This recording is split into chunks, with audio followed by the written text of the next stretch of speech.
World Malayali കൗൺസിലിന് ഞാൻ പറഞ്ഞൊരു ബുദ്ധിമുട്ടുണ്ടായി. പക്ഷേ ഞാൻ ഇറങ്ങുമ്പോൾ ഏഷ്യൻ 2 മെഡൽ സാന്ദ്ര മോൾ സാബു അവിടെ നേടി. ആ മെഡൽ 2 ഞാൻ അനൂപ് സാറിനും വിജയൻ സാറിനും സമ്മാനിക്കുകയാണ്. കാരണം ഇനി ഒത്തിരി നേട്ടങ്ങളുണ്ടാക്കാൻ സാധിക്കുമായിരുന്നു. അത് എന്നെക്കൊണ്ട് ഈ ഫ്രീ ആയിട്ട് കടം വന്നതെന്ന് പറഞ്ഞാൽ പിള്ളേരെ ഈ 20 പിള്ളേരെ മാറ്റി പോറ്റേണ്ടിയാണ് നമുക്ക് കടം വന്നത്. അല്ലാതെ നമുക്ക് കടമില്ല.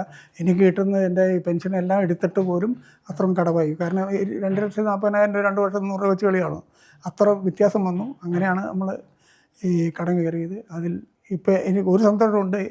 നമ്മൾ ഇറങ്ങുന്നതിന് മുമ്പായിട്ട് 2 അന്തർദേശീയ മെഡൽ വേൾഡ് മലയാളി കൗൺസിലിൻ്റെ ഇതായിട്ടായിരുന്നു. അതിന് സമ്മാനമായിട്ട് എനിക്ക് അവർക്ക് കൊടുക്കാൻ സാധിച്ചു എന്നുള്ള വലിയൊരു സന്തോഷമുണ്ട്. അതുപോലെ തന്നെ കുട്ടികളോട് ഉള്ള ഈ സ്പോർട്സ് രംഗത്തേക്ക് ഇറങ്ങുക, രക്ഷകർത്താവോട് പറയാനുള്ളത്. കാരണം മറ്റൊന്നുമില്ലല്ലോ, ഒരു അസുഖമില്ലാത്ത ഒരസുഖം. ഞാൻ പറഞ്ഞില്ലേ 82 വയസ്സ് ഞാൻ ഇതായിരിക്കുന്നത്. ഈ അസുഖം ഉണ്ടെങ്കിൽ നമ്മുടെ ശരീരത്തിൽ കേൾക്കുന്നില്ല. ഇത്ര ഇതുണ്ടാക്കി തന്നെ വരും. 2000 പേര് ജോലിക്കാരുണ്ട്. എൻ്റെ ഗവൺമെൻറ്റിനോട് പ്രത്യേകം ഞാൻ അഭ്യർത്ഥിക്കുന്നു, ഈ മിനിമീറ്റ് തീർച്ചയായിട്ടും മുന്നോട്ട് കൊണ്ടുപോകണം. എല്ലാ സ്കൂളിലും കായിക അധ്യാപകരെ നിയമിക്കുക, അവരെ കൊണ്ട് പണിയും കൊണ്ടിടിപ്പിക്കുക. നമ്മുടെ കേരളം പുറകോട്ട് പോയി എന്ന് പറഞ്ഞാൽ ചങ്കെടുപ്പോഴാണ്. കാരണം ഞാൻ പഞ്ചാബിൽ ഇത് കിട്ടിയതിന് ശേഷം പഞ്ചാബിൽ മീറ്റ് നടന്നപ്പോൾ എന്നെ സ്പെഷ്യലായിട്ട് വിളിച്ചു. എന്നുവെച്ചാൽ പഞ്ചാബിലെ ഒരേ സ്കൂളിലും കൊണ്ട് എന്നെ കാണിക്കുമായിരുന്നു. അപ്പോൾ ഒരു പ്രാവശ്യം തിരിച്ചു വന്നപ്പം ഒരു മണിപ്പൂരി സാറ് നമ്മുടെ ഒരു കൊച്ചിനെയും, നമുക്ക് ഒരു മെഡൽ ഒരു 3rd പോയിൻ്റ് മാത്രമേ സബ്ജക്റ്റിനെ കിട്ടിയുള്ളൂ.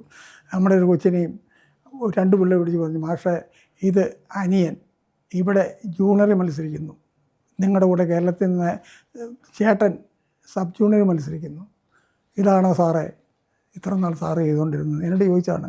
അപ്പോൾ ഞാൻ അദ്ദേഹത്തോട് മറുപടി പറഞ്ഞു, ഇതിൻ്റെ സർട്ടിഫിക്കറ്റ് തിരുത്തി കൊടുത്തത് ഞാനല്ലോ. ആണോ? ഞങ്ങൾക്കറിയാം ഈ കുട്ടികൾക്ക് വയസ്സ് കൂടുതലുണ്ടെന്ന്.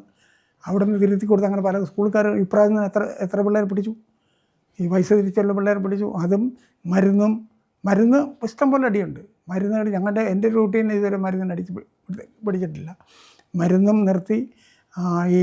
ഈ വയസ്സ് വീട്ടിന് വേണ്ടിയിട്ട് ഇപ്പോൾ ഈ വർഷം തന്നെ എത്ര പേര് പിടിച്ചു നമ്മൾ കണ്ടില്ലേ. എത്ര പേര് പിടിച്ച് ഗവൺമെൻറ് പറഞ്ഞാൽ അവർ അവട്ടമൊക്കെ ചെയ്തേ, അവരെ നിർത്തിയില്ല. അല്ലെങ്കിൽ എത്ര വയസ്സ് കൂടുതൽ വന്നാൽ മണിപ്പൂരികൾ വന്നു കഴിഞ്ഞാൽ ഒരു പ്രശ്നമില്ല. ഇവിടെ എത്ര പരാതി കൊടുത്താലും ഒരു കാര്യമില്ല. അതൊക്കെ മാറ്റിയിട്ട് പൈസ കറക്റ്റാക്കി എല്ലാം ചെയ്ത് കഴിഞ്ഞാൽ നമ്മുടെ കേരളം ഇപ്രാവശ്യം 3 നമ്മൾ ചാമ്പ്യന്മാരായി. അത് വിട്ടുകളയരുത് എന്നാണ് എനിക്ക് അഭ്യർത്ഥനയുള്ളത്. റിലേ പ്രാക്ടീസ് ചെയ്ത് വരുന്ന 12 ഫസ്റ്റ് സെക്കൻഡ് തേർഡില്ല 4th 6th വരെയുള്ളവർ കൊണ്ടുപോകൂ. അവർക്ക് മറ്റാരെങ്കിലും കൊടുക്കും. പക്ഷേ ഓടുന്നത് ട്രയൽ ചെയ്യണം. ഏഷ്യൻ ഗെയിംസ് ആ ട്രയലാണ്, മറ്റെല്ലാം ട്രയലാണ്. ഇത് ട്രയലാണ്. ഞാൻ മാറി കഴിഞ്ഞാൽ ആ ട്രയൽ മാറ്റിയത്. അത് 4ാം സ്ഥാനത്ത് എൻ്റെ കൊച്ചു പോയി. ആ കൊച്ചിനെ കൊണ്ടുപോകണം. ഈ 6ാം സ്ഥാനത്ത് പോകുന്ന ആളെ കൊണ്ടുപോകണം. പക്ഷേ ഓടുന്നത് നമ്മുടെ ബെസ്റ്റായിരിക്കണം. അതിന് ട്രയലെടുത്ത് ആ റില്ലേക്ക് പ്രാക്ടീസ് കൊടുക്കുക. റില്ലേക്ക് 10 പോയിൻ്റാണ്. അതിലാണ് നമ്മൾ പിടിച്ചുകൊണ്ടിരുന്നത്. ഇവിടുത്തെ മീറ്റിൽ ആദ്യം നമ്മൾ ചാമ്പ്യൻഷിപ്പ് പിടിക്കുമ്പോൾ ആദ്യം ഓടുന്നത് 400 മീറ്റർ റില്ലേ പെൺകുട്ടികളുടെ 3 പോയിൻ്റ് പഞ്ചാബ് ലീഡ് ചെയ്തിരിക്കുകയാണ്. അപ്പോൾ കിട്ടുമെന്നൊരു യാതൊന്നില്ല. കാരണം 400 മീറ്റർ ഫസ്റ്റ് വന്നത് പഞ്ചാബിൻ്റെ കുട്ടി, സെക്കൻഡ് വന്ന് നമ്മുടെ കുട്ടി, 3rd വന്നു പഞ്ചാബിൻ്റെ കുട്ടി. അപ്പോൾ 400 മീറ്റർ കിട്ടാൻ ചാൻസ് ഒന്നുമില്ല. എല്ലാവരും കര കയറി. അപ്പോൾ ഞാൻ ഒരു എന്നോർത്ത് കയറി. ആദ്യം ഓടിയത് ഈ പഞ്ചാബിൻ്റെ 3ാമത് കൂട്ടി നമ്മുടെ 4ാമത് ഓടുന്ന ആളുമായിട്ട് ഓടിയത് 30-30 വന്നു. 30-30 കുട്ടി കയറി വന്നു. 2ാമത് ഓടിയ ആൾ ഒരു 10 മീറ്റർ മുന്നേ നമ്മുടെ വന്നു. അതും പിന്നെ ഓടാനുള്ള എൻ്റെ 4th വന്നും 2nd വന്ന കുട്ടി ഓടാനുള്ള. ഞാൻ ഗബ്രിയേൽ സാറിനെ പറഞ്ഞു, ചാടി സാറേ റോഡിലേക്കെന്ന് പറഞ്ഞു. നമ്മൾ ചാമ്പ്യന്മാരായി എന്ന് പറഞ്ഞു. അപ്പോൾ എല്ലാവരും വേണ്ടി സാറിനെ വലിച്ച് ഞാൻ ചാടിച്ചപ്പോൾ നമ്മളൊരു 10-20 മീറ്റർ ലീഡിൽ നമ്മൾ കേരളം ചാമ്പ്യന്മാരായി. എന്നാൽ സാറിൻ്റെ ആ വാക്യനെ അയക്കുകയാണ്, ഈ 4 പിള്ളേരും ഗ്രൗണ്ടിലേക്കാണ്. അവിടെ അച്ഛന്മാരും മലയാളികളും ഇഷ്ടംപോലെ ഭയങ്കര. ഈ 4 കുട്ടികൾ എൻ്റെ കാലെ കെട്ടിപ്പിടിച്ച് കിടന്ന് ഭയങ്കര കാർജിയാണ്. അപ്പോൾ പത്രക്കാർ ചോദിച്ചു, ഇതിൻ്റെ നേട്ടത്തിൻ്റെ ചേട്ടാന്ന് ചോദിച്ചു. പുള്ളി പറഞ്ഞ ഒറ്റ വാക്കാണ്, ഇത് കോരിത്തോട് പിള്ളേരുടെ ഒറ്റ നേട്ടമാണ്, എൻ്റെ കോരിത്തോട് മക്കളുടെ നേട്ടം മാത്രമാണ് ഈ ചാമ്പ്യൻഷിപ്പ് എന്ന് അദ്ദേഹം പറഞ്ഞ വാക്ക് ഇപ്പോഴും ഞാൻ ഓർക്കുന്നു. അപ്പോൾ അതുകൊണ്ട് എന്നായാലും ഇവിടെ 100 മീറ്റർ റില്ലേക്ക് ഒരു പ്രാവശ്യം നമ്മൾ ചാമ്പ്യൻഷിപ്പ് പിടിക്കാനുള്ള കാരണം 1st 2nd വന്ന എൻ്റെ പെൺകുട്ടികൾ സീനിയർ ഗേൾസിൽ, പക്ഷേ അവർ ഞങ്ങളുടെ റിലേ ടീമിലില്ല. അങ്ങനെയാണ് ഈ റിലേ മാറ്റി റിലേക്ക് പോയിൻ്റാണ്. ഇപ്പോൾ ജൂനിയറിൽ നമ്മൾ പിടിച്ചെങ്ങനെയാണ് പിടിച്ചത്? 4 റിലേ ബസ് വന്നു 40 പോയിൻ്റ്. പിന്നെ ഒരു വെള്ളിയും 3 ഓടും കിട്ടിയത്. 27 പോയിൻ്റോ കിട്ടിയത്. എങ്ങനെയാണ് 20 പോയിൻറ്റും റിലേയിലാണ്. അത് നിലനിർത്തുക. അല്ലാണ്ട് ആരുടെയും ഒരു കുട്ടി, ആ കുട്ടി 6ാം സ്ഥാനക്കാരെ കൊണ്ടുപോകണം. കൊണ്ടുപോകും, ഒരു പ്രശ്നമില്ല. പിന്നെ ഈ കുട്ടികളുടെ 2-3 കുട്ടികളുണ്ടെങ്കിൽ ആ സാറിനെ കൂടെ കൊണ്ടുപോകണം.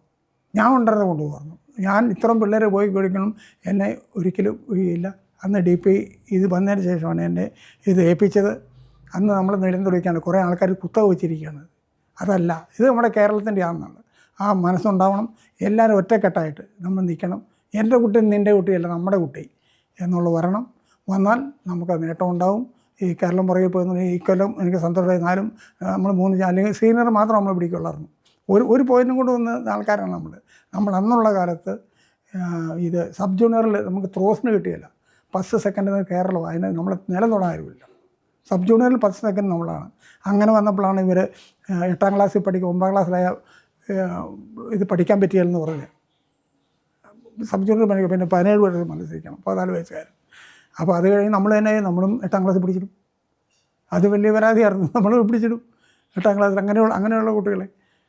അങ്ങനെ അത് വേണം, അത് അങ്ങനെ ചെയ്താലേ കാര്യമാവുള്ളൂ. ഇപ്പോൾ ആ പ്രശ്നമില്ല, വയസ്സ് ആണ്. അന്ന് ഈ ക്ലാസ്സും കൂടെ നോക്കി ഉണ്ടാകും. ആ ഇത് ഉണ്ടായാൽ നമ്മൾ കേരളം പുറകിൽ പോകാൻ പാടില്ല. കേരളത്തിനാണ് ഒളിമ്പിക്സ് മെഡൽ വരാനുള്ള സാധ്യത കൂടുതൽ.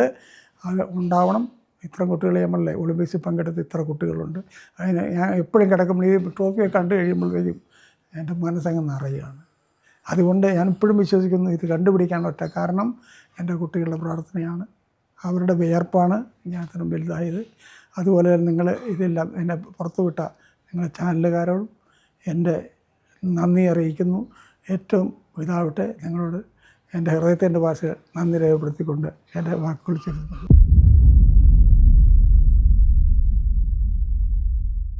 ഔഷധി പൊതുമേഖലയിലെ രാജ്യത്തെ ഏറ്റവും വലിയ ആയുർവേദ മരുന്ന് നിർമ്മാണ സ്ഥാപനം.